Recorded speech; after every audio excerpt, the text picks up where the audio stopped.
Parshas Haazinu, Dvar Torah, is a little bit connected to the parsha. The parsha says Kidar Tapuchais Hema. I like seeing the positive in things. So the pasuk says it in a negative way. Kidar Tapuchais, they're backward, the flip-flop nation. But it could also be in the good way. I'll explain. There's a sefer, a Biala sefer, one of the Biala Rebbes, the Aaron Edis. He says one of the most beautiful things I ever saw in my life. In the end of Parsha Shmini, on the pasuk that says V'ez hachazir ki mafris parsahu, and when it's talking about a pig, that's a treif animal, and the pig, it has split hooves, but it doesn't chew its cud, so it's treif. But Hashem gave it a siman tahara in his feet. So there's something that we can learn from it.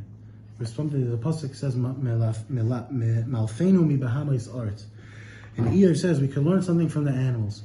So if Hashem put a siman tahara on a pig, there must be something you can learn from the pig. From the feet of the pig, that's where the siman tahara is. So he says that there's a nature of a pig, is even when you throw it out and you kick it out of a certain place, you want it to stop hanging around your backyard. So you chase it out with a stick, you throw rocks at it, right? He's always going to come back. Pushing it away and hitting it is not going to help. That's why he's called a chazir, because he's always being chayzer. And that's why he has a siman tahara on his feet, because that's a good midah that we could learn from. Even if the person Rahman al-San is tomei. Well, here he's talking about the pig. That a lot of times the person feels that in Shemayim, they're being doichem. He tried, he made up Hashem. I want to go into Shabbos, not so hectic, screaming at the family. I'm going to start davening with Kavanah. And all of a sudden, the next Friday or the next Shemana Esrei, the next thing, Rosh Hashanah, you came in with that, and by Motzi Rosh Hashanah you had a Yerida, or that you couldn't, you were trying to have Kavanah, you didn't, or you took on this Midah. They're throwing you out, and Shemayim, they don't want you, they're slamming the door in your face.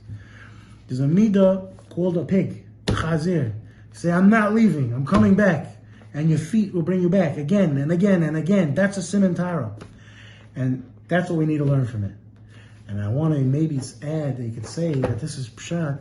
The Arachaim HaKadosh in the end of Parsha Shmini, he brings a Chazal, he brings the Rabbeinu B'chai brings B'Shem Chazal. We don't know where the Chazal is, but he says, why is it called a Chazir? She'asid lachzor liyos mutter. She'asid lachzir alonu. It's going to become mutter l'asid lavai. It's going to be chayzer to us. So in the Rekanti and the Ridvaz, a lot of people say they can't say that they can't be kipshuta the medrash. Can't be kipasha pshat. Why? Because the Torah is not going to change and so on.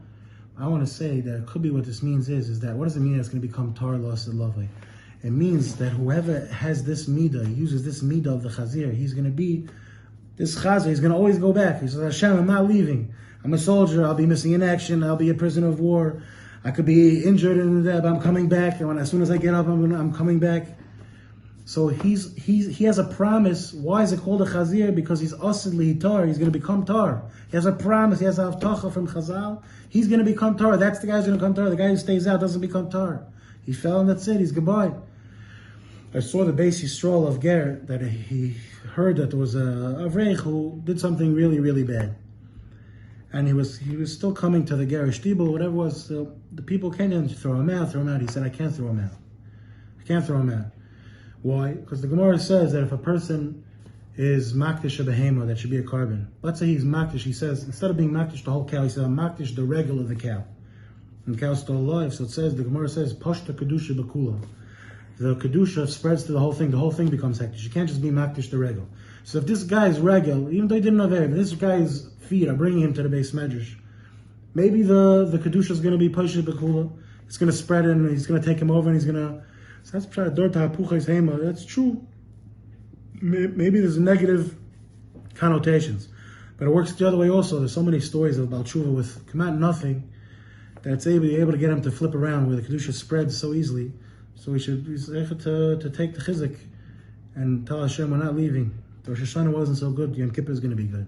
If Yom Kippur, Reb Nosson of Breslov, he once davened on Yom Kippur. Someone came to him and said he's broken. He went into Yom Kippur, he wanted to daven so good, and the whole day it was just one big machshava zara. He couldn't concentrate, and he was broken. So Reb Nosson said, "The shachar tomorrow." If that happened to me, I wouldn't fall. The shachar tomorrow. That's to be positive, to be mechazik. We should be zeicha. Shav lichtig Shabbos.